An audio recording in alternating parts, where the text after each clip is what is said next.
क्या आप जानते हैं कि एक ऐसा इंसान भी हुआ था जिसके पास महल था, धन था, सम्मान था, शक्ति थी, फिर भी वह खुश नहीं था। सोचिए, अगर किसी के पास सब कुछ हो और फिर भी के मन में खालीपन हो तो इसका मतलब क्या। यही कहानी है उस राजकुमार की जिसने पूरी दुनिया को सिखाया कि असली खुशी कहाँ मिलती है। लगभग 2500 साल पहले एक राजकुमार का जन्म हुआ। उनका नाम था गौतम बुद्ध। उनके पिता चाहते थे कि उनका बेटा एक महान राजा बने, इसलिए उन्होंने सिद्धार्थ को हर दुख और परेशानी से दूर रखा। महल में हर सुख सुविधा मौजूद थी, न कोई कमी थी न कोई परेशानी। लेकिन एक दिन सिद्धार्थ महल से बाहर निकले, वहाँ उन्होंने एक बूढ़े व्यक्ति को देखा। कुछ दूर जाने पर उन्होंने एक बीमार व्यक्ति को देखा, फिर उन्होंने एक मृत व्यक्ति को देखा। इन 3 दृश्यों ने उनकी पूरी सोच बदल दी। सिद्धार्थ के मन में एक सवाल उठने लगा, अगर हर इंसान बूढ़ा होगा, अगर हर इंसान बीमार होगा, अगर हर इंसान को एक दिन मरना ही है, तो फिर इस जीवन का असली उद्देश्य क्या है। यही सवाल उन्हें बेचैन करने लगा।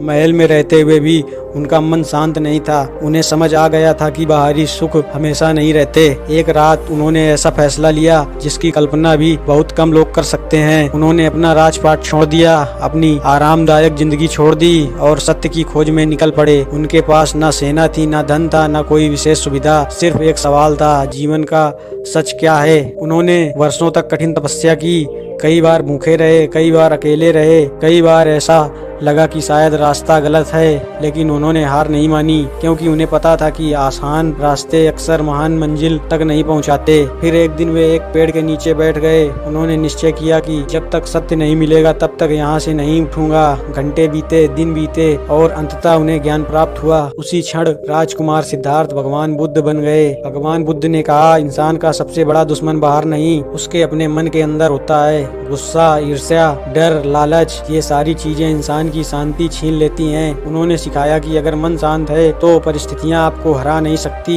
आज हम छोटी छोटी बातों पर परेशान हो जाते हैं, कभी लोगों की बातों से, कभी पैसों की कमी से, कभी असफलता से। लेकिन बुद्ध की कहानी हमें याद दिलाती है कि असली ताकत बाहर नहीं, भीतर होती है। जिस दिन आप अपने मन को नियंत्रित करना सीख गए, उस दिन दुनिया की कोई समस्या आपको तोड़ नहीं पाएगी, क्योंकि जिसने खुद को जीत लिया उसे जीतने के लिए दुनिया में कुछ भी बाकी नहीं रहता।